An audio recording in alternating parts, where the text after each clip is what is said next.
jumping today. Yeah, I am. Roger the frog, jump it, fully rely on God. Frog jumping, it is. Yeah, I was just curious. You're really good at this frog jumping, fully relying on God jumping. When did you get started with that anyway? Even before I could jump. What do you mean? When I was still a tadpole. Really? Yep, even before I had legs to jump. I was just swimming around in the pond, and already they were teaching me. Who? Well, my mom and daddy. When I was just a little tadpole. Fully rely on God. Jump it. Okay. Hi. Good morning or evening or whatever it might be. But if you're watching live, I got news for you. If you're watching it on May the 13th, maybe 2020 this year, maybe next year, May 13th, whenever you're watching this, May the 13th. You know what I've learned? It's National Frog Jumping Day. What a day for Roger, huh? Fully rely on God. And so, wait a minute. God made me, you, us all how? Special with a thinker, feeler, chooser, and our imagination. Just like we were just pretending that frog puppet was real, Roger. Okay, but what isn't a pretend is our opportunity and invitation to the good news. We have good news. X marks the spot. Plus in our lives. Jesus, He is that good news. We want to fully rely on God. Fully rely on that good news. And so, but I thought, just as a part of our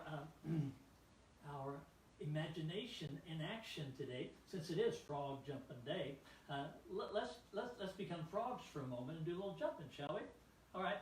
Okay. If you got some grandpas and grandmas out there, may have a little harder time like me getting down. Let's pretend we're frogs, and let's say it. Fully rely on God. Let's do it. Ready? Good. Jump it. Jump it. Ready again. Fully rely on God. Ready, frog? Jump it. Jump it. Jump it. That's about all the jumping I can do today. Oh, obviously I'm not here to put on a show. Just have a little time together. A little exercise today. Fully rely on God. We want to start when we're tadpoles. We want to help start you, kids, when you're tadpoles. And so that's one of the things that we're talking about as we talk about we have a good news book, which is the Bible, which is a gift from God, and it's little frog jumping, good for us. And kids, you're watching this because your mom, your dad, your grandpa, your granddad, whatever, has wanted you to sit maybe a part of this, give them a break, set for a little bit, but also they want you to become exposed as tadpoles, as kids, to the good news book, to the good news. And so what we're doing, last segment again today, is asking and trying to highlight what are some good resources to help us with that good news book, devotionals or storybooks. And we found a couple around the house here that we might have you look at if you'd like or check into. This one is Read to Me, Bible for Kids. Just look inside here. Kids, if you're watching, don't those pictures look interesting and great? And interplaced with those are stories. And this can be used as a devotional with the kids or a nighttime storybook that you have a chance to look at. And then another one we found around here, this is Sticky Situations, too. This is really more for the elementary sort of age group rather than the younger ones. But it has some sticky situations, some things that elementary kids, tadpoles, elementary school kids face in life. And then how the Bible can relate to them, help them jump through that, fully relying on God. It's interesting, I came across this. It reminded me, back once upon a time, I was helping at a camp not too far from where we are here. And this was part of what we did with the kids. Some very good stuff in there. So either one. And so we're also posting on, and I'll get those posted on our Care Actor Facebook page, so you can at least see the names and get the get a little information on those. Also, I've already posted 2 or 3 or 4 other resources that other moms, parents have sent me to pass on to you. So please keep those coming in, please. For the next day or 2 or 3, whenever one comes in, we'll try to get that placed on our Facebook page, Care Actor Facebook page. And so, anyway, we want our tadpoles are going. But anyway, this reminded me of a story that involves 3 of my friends. They happen to be triplets. Now, you know what a triplet is, don't you? A triplet, that's one more than a twin. That's one that's been a couple of someones, or 3 someones, or sometimes 4 someones, quadruplets, whatever, that are born at the same time. Sometimes they're identical. My triplets today are not identical. But anyway, what they were telling me about this, I thought it would just so fit what we're talking about. Good news. We have that good news. And we have that good news even in hard times. And so, they were telling me the story. They were telling me a story. They were each triplet was given a treasure map. You see? Treasure map? Yeah. See that X marks the spot? That's where the treasure will be. Each one of them was given one, just like this, to lead them to a treasure. And there was more of enough treasure there. Isn't that good news? A map leading them to a treasure. Great news with all kinds of fun stuff there for them. A treasure for them. So anyway, let's just bring one at a time. And this is all I want you to be listening for. So I'll give you a quiz after they have a chance to share with you. They'll share kind of what they did with the treasure map. And after all 3 of them have shared, this is a question I want you to be ready to answer. Which of the triplets, these are monkey triplets, which ones of these monkeys monkeyed around and do you think really found the treasure? Okay? Each got a treasure map. Same treasure map leading to the same treasure. More than enough for all of them.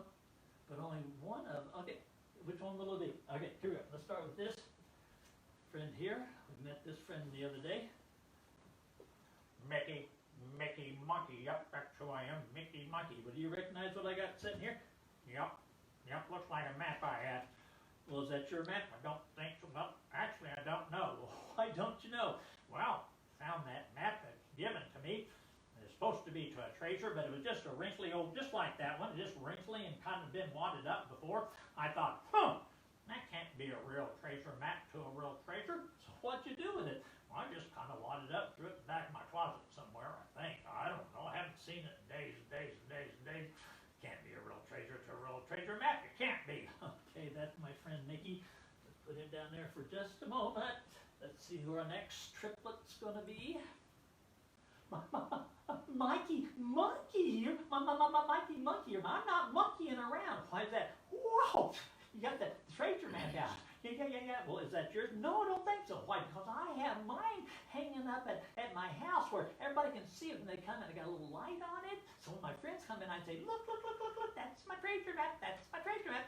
Well, what do you think about your treasure map? I love my treasure map. I look at it all the time, and I read all the little details. I've even memorized great big pieces of it. I mean, I can close my eyes and tell you exactly where all the stuff is on that thing. I've memorized it, and I read it. I got it set up. Everybody can look at it. Well, have you followed it? Have you followed? Well, I haven't done that, but I sure like it. It's really a great map, and I just love hanging it around. That's what I like to do. I like to monkey around with it. That's what I like to do. All right, that's our friend Mikey. Let's set him down there. One last monkey triplet. Triplet means 3. Let's see who this. I told you they weren't identical. Here we go. Melvin the monkey. That's who I am. Melvin, do you recognize that? Whoa, yeah. That's the treasure map. Well, could it be yours? Yeah, I suppose it could, but I normally have it tucked away where I can get it whenever I need it. Well, why is that? I like to look at it and memorize it. I like to read every little detail of it. Well, why? So I can follow it. Silly. Why would I have a map if I didn't follow it? Well, you might ask ask your brothers that. Well, that's what I do. I followed that map all the way. I sure did. I love that map, and I followed that map. I sure did. All right, there's Melvin. So, heard their stories.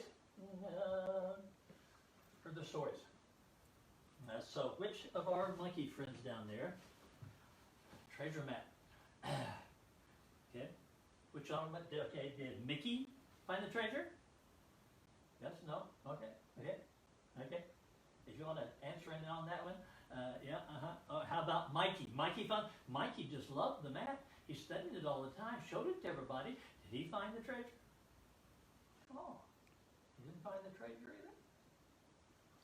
Who found the treasure? Exactly, Melvin found the treasure. Why? He valued it, he followed it. Yes, he did. Let me ask you this question. Which is the most important in a story like this? Is the treasure the most important or the map? The map or the treasure map? Well, of course the treasure is. Why is the treasure map important? Why is the treasure map important? Because the treasure map's important because it leads us to the treasure. In this case, there's a whole drove of bananas. Melvin's the only one that got it. I don't know if he shared it with his brothers or not. But anyway, that reminds me of our Good News book.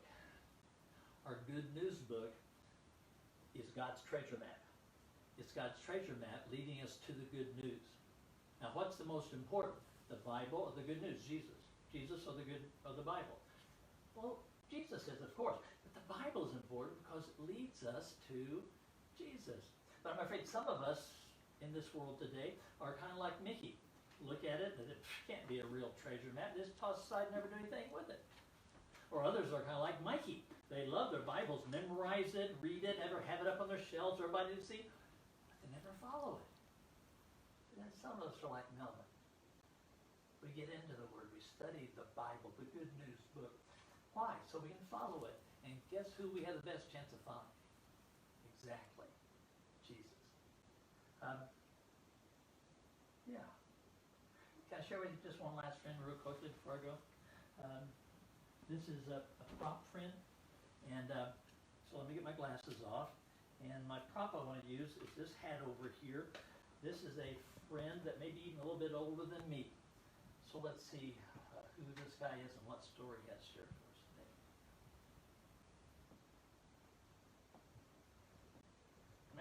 Hi there. Shrew. Oh man, Shrew, they call me. I just got just a moment. I'm going somewhere. Oh, you remember where I was? Oh yeah, I wanted to show you something. This is my Bible. Yeah, it's an old worn up Bible. Yeah, it is. But let me tell you, when I first got this Bible, yeah, it was. I was going to a camp. I was just a kid going to my first camp, and I heard all about camps, fun things we'd have, and the snacks we'd have at the snack shop. That's what I was looking for the most. And my mom and daddy gave me a brand new Bible. I was just a little kid, but that's just a little tadpole, I guess. They want me to have a Bible, a Good News book, they called it, to take the Good News camp. So that's what I did. I took the Good News Bible to the Good News camp, and I had it there all week long. But I was kind of disappointed. It was fun, of course, but my mom and daddy must have forgot something, because it came to snack shop time. You had to have money to buy snacks. They didn't give me no money. I'm telling you, I was a little bit upset at them. I was all week long. I kind of pouted around, got no snacks like everybody else did, who mamas and daddies gave them money. I was really sad about that. And I was kind of pouting on the way home, sitting in the back seat of the car. Model T, I think it was. But anyway, I was pouting around, and finally they said, "What's wrong?" I said, "Well, I'm telling you what's wrong. You forgot to give me any money for the snack shop." Looked at each other, looked back at me, and said, "Did you happen to get your Bible out?"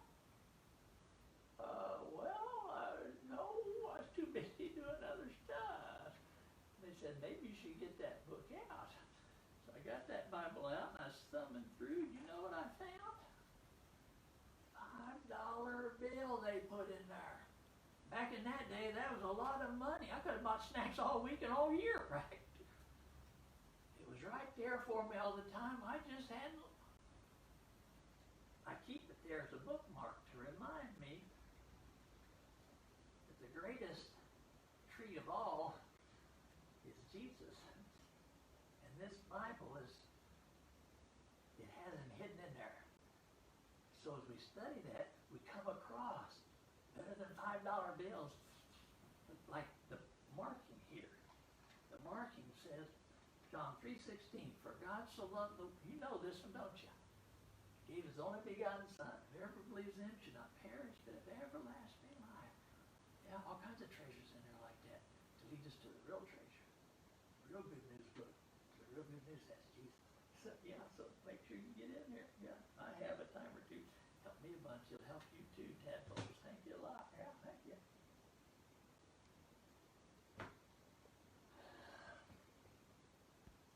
Thanks for being with us today. Friends with friends. As we celebrate that we have good news, even in hard times. Friends, we have also a good news book, which is the Bible. It's a gift from God, good for us. It's a treasure map. But let's dig into it, dive into it. Turn to your moms and dads, say help, and accept the help they give you. Get in that book. I pray that for you. You pray that for me too. Okay, let's do it. Jesus, help. Thank you for giving us a good news book, leading us to you, the good news. I pray that we'll do more than just throw it aside. We'll do more than just study it and memorize it without following it. We'll follow you in it to find you in it. Thank you for the reminders today. We tell you we love you. Thank you so much for loving us. We pray this in the name of the Father, the Son, and the Holy Spirit. Amen.